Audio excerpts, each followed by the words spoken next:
Welcome back to Movies TV Mad. You can follow me on Twitter at Movies TV Mad. Smash the like button if you love me. Subscribe if you're new. Please have your say, and a very warm welcome to Saturday's edition of the DC Universe Daily. So they have released a teaser for the Flash movie, teasing a second trailer on April the 25th, and we saw some very exciting moments from that potential upcoming trailer. There's a little gag of Batman jumping out without a parachute as well, and while the other two are saying, you ain't got a parachute, and he just jumps out.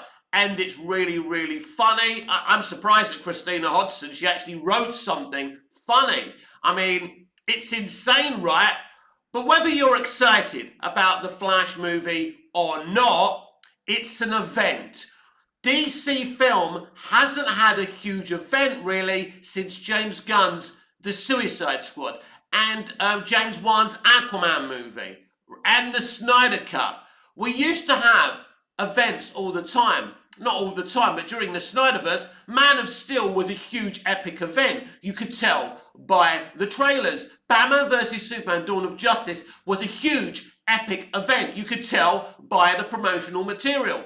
Zack Snyder's Justice League, a huge event. What went wrong was when Hamada took over, he decided because Justice League and Justice League itself cost them so much money from the amount of money they gave Zack to make his Justice League movie, then, they did it to themselves. They cost themselves even more money by removing Zack, giving Whedon some more money to kind of recycle Zack's version of the movie. So they decided we're going to make kind of budgeted, low budgeted movies. So even if we don't make money, we won't lose as much. So we saw this with Shazam, Birds of Prey, Blue Beetle is a very cheap movie, etc., etc. Now what's interesting is that the Flash movie is the most highly budgeted movie in the Hamadaverse, because this is going to show us what kind of event movie Hamada could put together. And, I think that's going to show the audience what was going to happen. And also it'll be interesting because Blue Beetle was always planned to be released after the Flash movie. It's a bit like having a huge season premiere of your favourite show, right? So imagine, right, if you had a big episode of Doctor Who, let's say the very first episode of the Doctor Who revival, Rose. It was epic, the TARDIS looked sensational, but I thought, they're just going to go back to being cheap in the second episode. I was paranoid, but they didn't. It's that kind of thing. So if the Flash movie is epic, which it is, and it's got a really big budget, I'm hearing around 230 to 250 million, but then Blue Beetle is a cheap and cheerful movie. To be fair to them, the VFX does look really good in the first trailer for the Blue Beetle movie. So what is exciting me about the Flash movie, unlike the other movies we've had, Black Adam, Shazam, Fury of the Gods, they weren't epic movies, if you like. I didn't feel the size of those movies, even though Black Adam spent a lot of money. I was excited for it, but it didn't feel like an event. The Flash movie really feels like a huge, exciting event. Now, I'm not saying you can't have huge, you can't have smaller DC movies and smaller characters. It's important that we represent as many DC Comics characters as possible. But of course, entertainment is a business, so you can't make movies about characters that are not going to make any money. I mean, Shazam's a prime example of it. I don't think that Shazam, Captain Marvel, is the issue. It's not the character, it's the execution of said character. That's why the first film barely made 300 million at the global box office, and the sequel fared even worse because people knew exactly what they were going to get. Basically, both Shazam movies are CW quality. So basically, they're on the big screen, but they look like they should be on TV. Now, this is what test audiences also said about the Batgirl movie that actually was supposed to come straight after the Flash movie. And what was the Batgirl movie? Well, it was going to be a very interesting movie. Personally, I'd like to see the Batgirl movie. we were going to have a brand new Batgirl. We were going to have Michael Keaton. This was going to, this was going to be the evolution, if you like. Basically, this movie, no question, was a bait and switch. Michael Keaton was Batman in the new universe, but she was going to replace him. And he was going to train her. That was the whole idea. You know when they keep on talking about Hamada doing a Batman Beyond movie? Batgirl, let's be clear, Batgirl was your Batman Beyond movie. This is typical new Hollywood.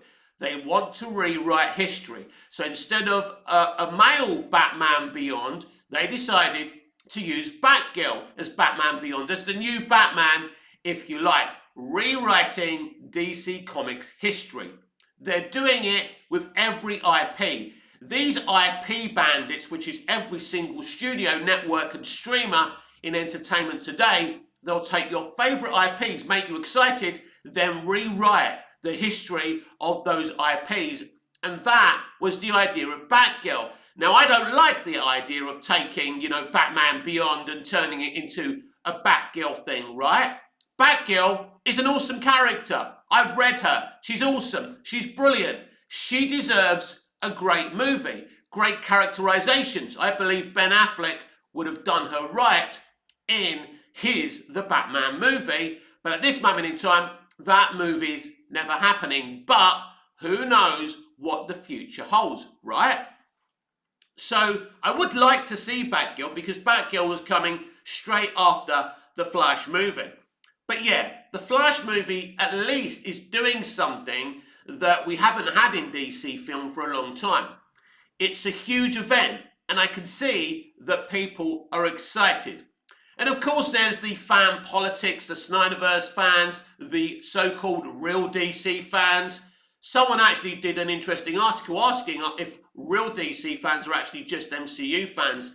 I think they may have stumbled onto something there when I talk to so-called real DC fans. It is interesting to listen to them speak and the kind of stuff they get excited about. And it's also always, I'm not just a DC fan, I'm a Marvel fan. Can't I support both?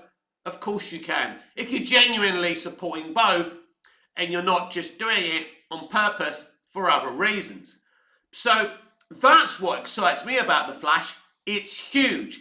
It's an expensive movie. Someone on Twitter yesterday, probably a Snyderverse stan, said the CGI is awful. Just because you say the CGI is awful doesn't make it awful.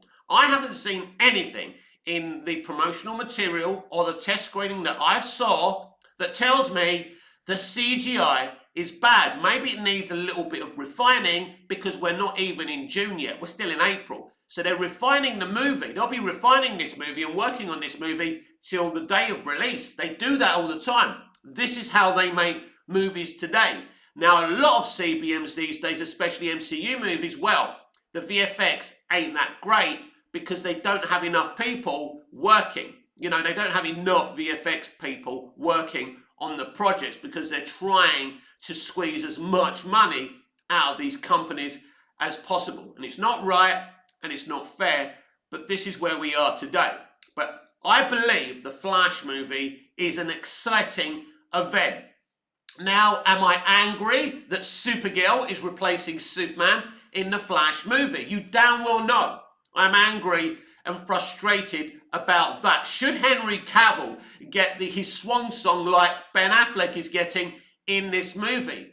Of course. And in the second part of the video, I'm going to talk to you about how Henry Cavill is my Superman. And when I close my eyes and think of the name Superman, I think of Henry Cavill. And I think it's absolutely wrong that he's not Superman anymore. Whether you're happy to move on with this decision and accept this decision or not, you can't argue that removing Henry Cavill as Superman is a bad look, it's a bad decision, and we'll get into the details of that as well. But yeah, that's the thing that excites me. It's huge. I'm excited about this movie like I haven't been excited for a DC movie for a long time. And I know the issues with Ezra Miller and his conduct, so many other issues that, what they've done to Superman, not having Superman in this movie. And I know a lot of people are worried about that spoiler from the Flashpoint universe, the certain thing that Zod does to Superman. I understand why you're all frustrated about that, but that's not about replacing Superman. But obviously, and again, it's spoilers. You have to watch the film, right? Because certain things that happen in the Flashpoint universe do stick when Barry returns to the main timeline. And that was all part of Hamada's plan, of course. But as a film, as something to get excited about, if you're a DC fan or if you're a fan of epic movies, I think it is an event to be excited about. And I can't wait for trailer 2, and we'll be reacting to it, of course, here on Movies TV Mad. Of course we will. And I can't wait now to see that whole trailer. I hope it's another 3-minute trailer. I want to see the VFX and how far they've got from it, and certain other scenes that maybe I didn't see in the test screening. So me personally, I am excited for this movie. Now, I can be very negative about DC. I'm very worn out by DC. I'm worn out by the fan politics, you know, the division within DC fandom. That tires me, because I'm also a Snyderverse fan, but I'm also, you know, a general DC fan as well. So I'm not really on one side or the other. I support the Snyderverse stands when they're being pure and positive about what they love, and I support the other side when they're not attacking Snyderverse stands. I'm not interested in all of that. What I'm interested in is DC making the great live action content, animation, and gaming that they can. So Suicide Squad Kill the Justice League, the upcoming game, has been delayed till next year. And I've spoken about this on multiple occasions because James Gunn is, you know, bragging about making the DCU, you know, making gaming part of the DCU. And I've said on this channel before, how's that going to work? Because games are really difficult for developers. They can't really give you a faithful schedule. So how is it going to work when Superman Legacy comes out if he wants a Superman game developed? You'll have to probably wait 6 months to a year to actually get that game. Or they'll have to, if they're not even developing it now, and normally we would hear if a Superman game was being developed now, that's not the case. It's something else that James Gunn had an idea about, but clearly doesn't have a clue how gaming is developed, and it's simply not going to work. But yeah, that's something else. So I've been very, very negative at times about DC. Look, I can only give you my pure and true opinions. And even though I have a multitude of negative opinions about Warner Brothers Discovery right now, and I was, in the formation of Warner Brothers Discovery, I was quite excited. I thought Zaslav was the real deal.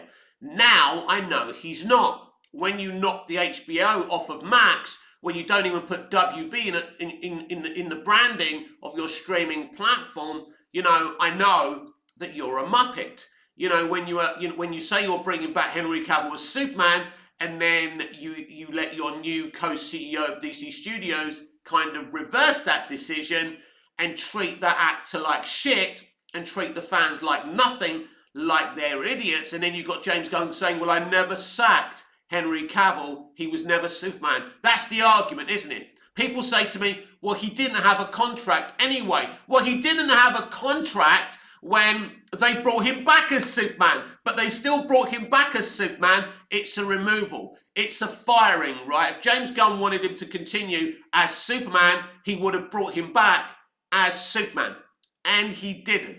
And as I say, you can look at that decision either way, because it is complicated with Henry. What theme do you use? Do you use the John Williams theme? Do you use the Idea of Hope? I think Idea of Hope is Henry's theme, and you should use that, and you should stop trying to make Henry Cavill Christopher Reeve's Superman. Just make him the Superman he always was. Henry had some ideas how he wanted his Superman to be. You, of course, can respect Henry by implementing those things, especially after the shoddy way he's been treated. Henry doesn't have to be Superman for the next 5 or 6 years, but I think Henry's Superman fans and Henry himself deserved a Man of Steel sequel. That could have been it. That could have been the end, because that would have been another huge event. But there's lots of other issues as well. If we do restore the Snyderverse, we will see Henry again as Superman. Who knows? I believe Henry Cavill's Superman is a very difficult version of Superman to get rid of. How many times have WB attempted to remove this lad as Superman? After Justice League, they benched him. He kept on fighting. Now, at that time, he said the cape is still in the closet. Now he's admitting he's not Superman anymore, but of course, he wants to be Superman. So I think the fight goes on. And I think if James Gunn didn't remove him as Superman at the end of the day, he wouldn't be having all the negative reactions on social media from Snyderverse stands and Henry Cavill Superman stands that he's got. At the end of the day, James, you have brought this on yourself. So I am very positive about the upcoming Flash movie. It is a big movie, but we're going to have to, it remains to be seen if people are going to like this movie. But here's another issue which we've spoken about before. Imagine in June if this movie is the perfect movie. I don't know if it is, you don't know if it is, but let's just imagine if it has a kind of Mario Brothers reaction. Let's say for 1 minute that the reviews are shit, because you never know with critics, right? Let's imagine that the reviews are shit, like they were for Super Mario Brothers, but the movie is loved by the general audience, the fans, and it makes, let's just pretend, let's live in fantasy land, right? This is wishful thinking, but just imagine the Flash movie makes $2 billion or around there by some miracle. Let's imagine it's the Spider-Man No Way Home of DC. What do you do with that? It's a success. James Gunn has got these new plans to steer away from what Hamada was doing, what Snyder was doing. According to him, it's something new, right? And what he's doing has nothing to do with any of these movies. He's admitted that even when people said, oh, Blue Beetle's part of the DCU, which he could be if his movie is successful, but he's admitted that movie is nothing to do with him. He has new plans according to him.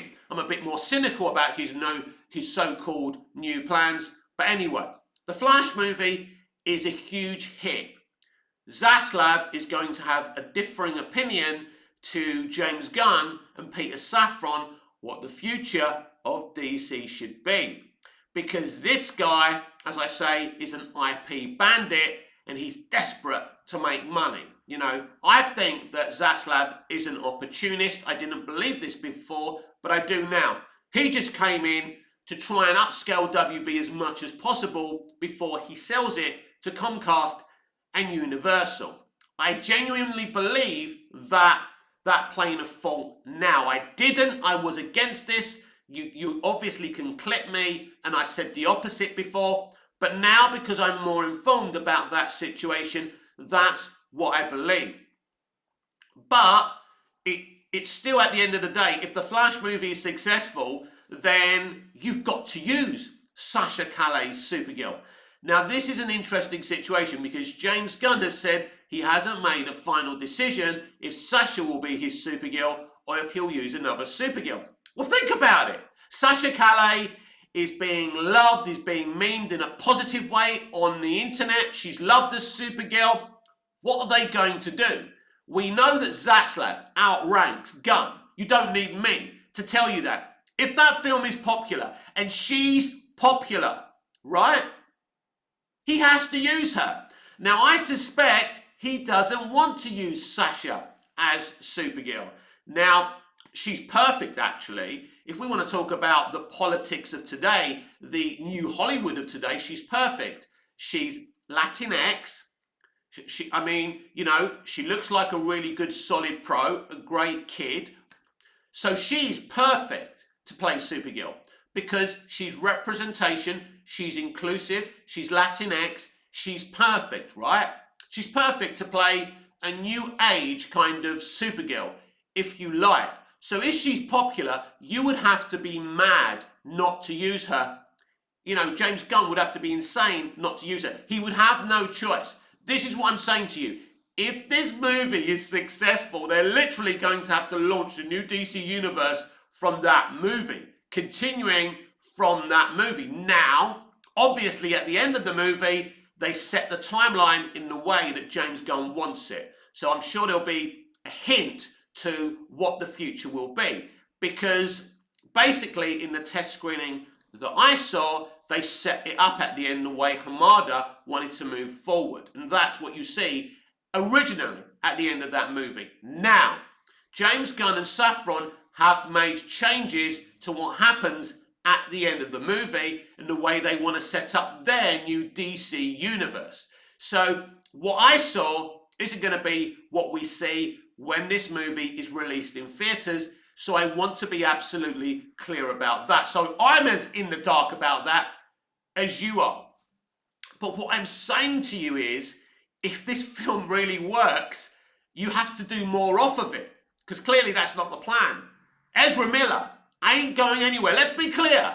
If this movie is successful, whatever I feel about them, whatever you feel about them, Ezra is going nowhere if this movie succeeds. Because if this movie succeeds, it's because of Ezra Miller, the person who's literally in every freaking scene of this movie. So whether you hate Ezra or not, if this movie works, basically, it works. So if you support this movie, you're giving Ezra Miller a chance to continue as the Flash. I'm just saying. Now, I'm going to go and support this movie. I'm a DC fan. I'm excited about the movie. I liked what I saw mainly at the test screening. That doesn't necessarily mean I saw a better movie than The Dark Knight or a movie that maybe Tom Cruise thinks is amazing.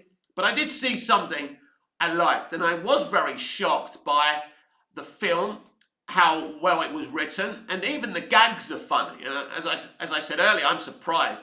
Christina Hodgson's actually done a good job with this movie. And that's another thing.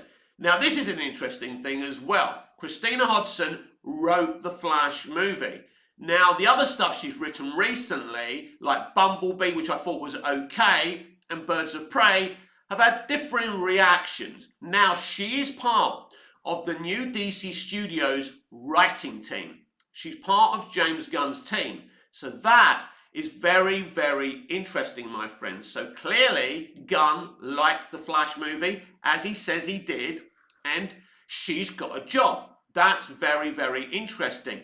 But I will be a bit cynical with why Chris is actually on that team. I believe that she's on that team for now, just in case this movie is successful.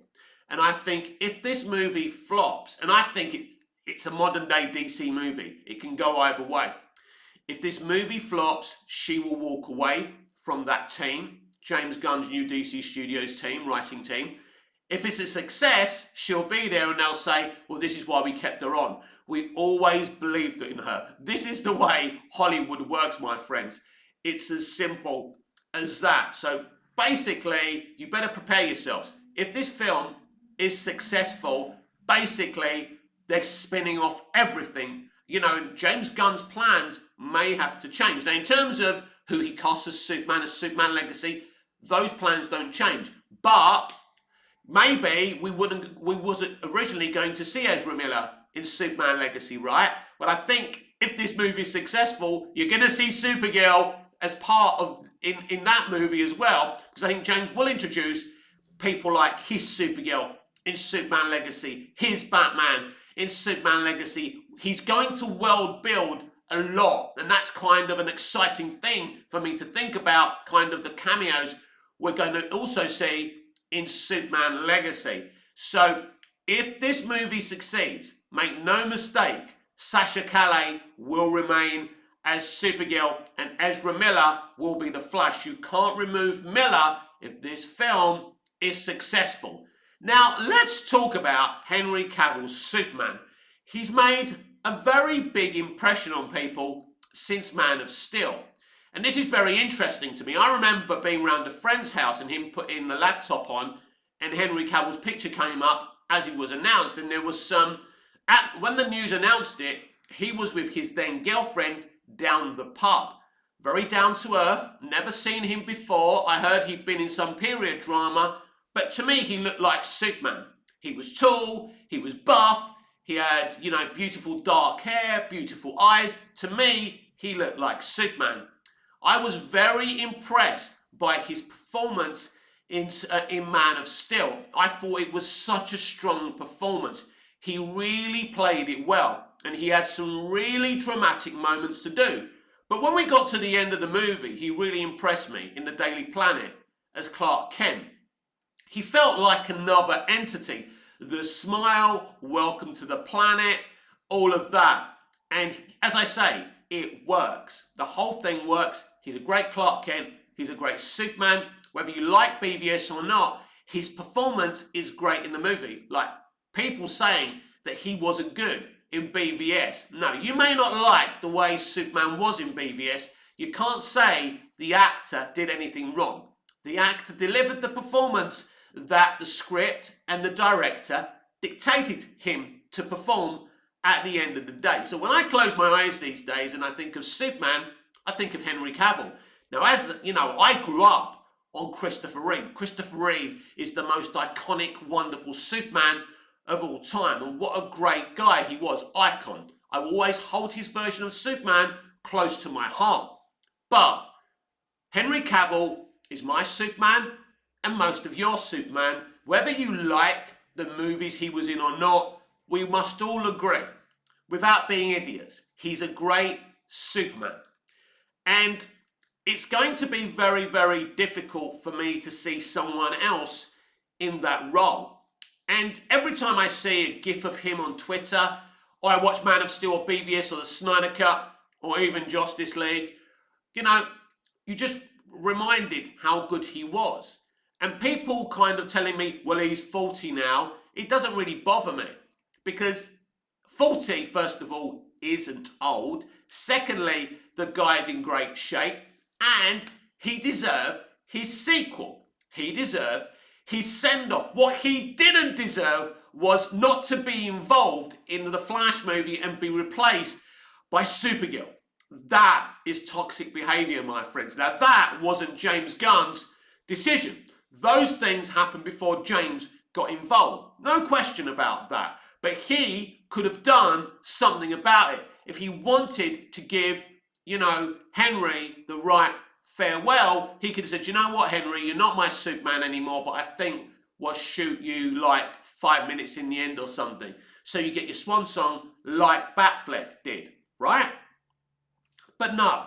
I mean, look, it's logical for Henry Cavill's Superman to be in the opening of the Flash movie before Barry Allen incites Flashpoint, right? And then he could vanish like Batfleck does at the end of the movie. He's not in the main timeline. He's disappeared somewhere else, right? They could have done it like that. Now, most probably, I mean, you never know. We may even see, you know, the Superman Legacy actor, the guy who's playing Superman in Superman Legacy, cameo at the end of the Flash movie when we're in the new DC Universe timeline. Now, according to James Gunn, you know, he hasn't even looked at casting Superman or anyone yet in his movie, but he could be lying. We could have a big surprise. Maybe we'll see the brand new Superman at the end of the Flash movie. But I've said it before, and I'll say it again. He has to get this casting right because you've got someone with Christopher Reeve. He was dead. If he was alive, he'd be really old. He couldn't play Superman, right? So that's not an issue. But Henry Cavill is in peak condition. He's in his peak as an actor, right? Aesthetically and emotionally, Henry Cavill is at his peak.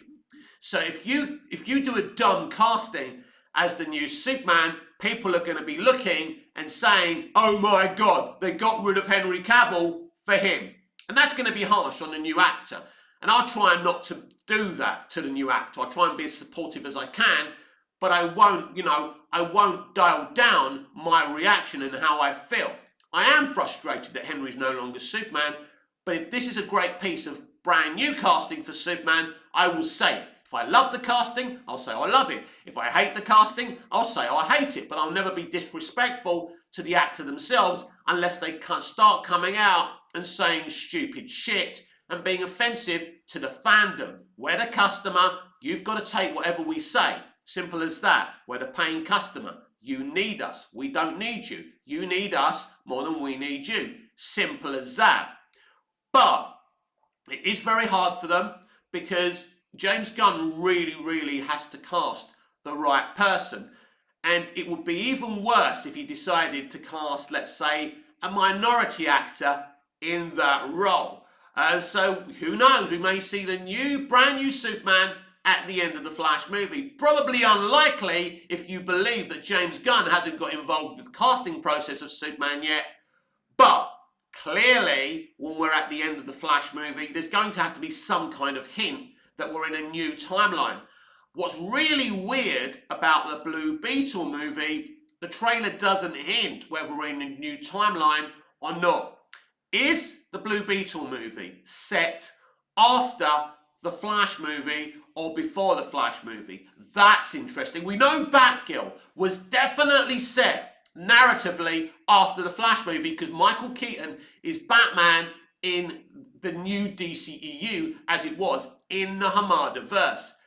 But it's not clear to me what Batman they were calling a fascist either. So that's interesting. Now, originally, we know. I suppose I can answer my own question and the question for you as well, because I forgot. Because originally, Michael Keaton was in that Blue Beetle movie, right? Michael Keaton was in that Blue Beetle movie. Basically, even one of the actors said that Batman appears in that movie. Now, clearly, surely, they've cut that sequence now. So that proves that under Walt Hamada, it was in the new timeline. But that was Walt Hamada's new timeline and not James Gunn's and Peter Safran's. So it'll be very, very interesting how that situation plays out as well. This has been Saturday's edition of the DC Universe Daily with me, Mick, your host with the most. Just ask your girlfriends and your wife. Please like, share, comment, subscribe, hit the notification bell so you never miss this beautiful perfection. Smash the like button if you love me. Subscribe if you're new. Please have your say. Until I see you again, goodbye, au revoir, auf Wiedersehen.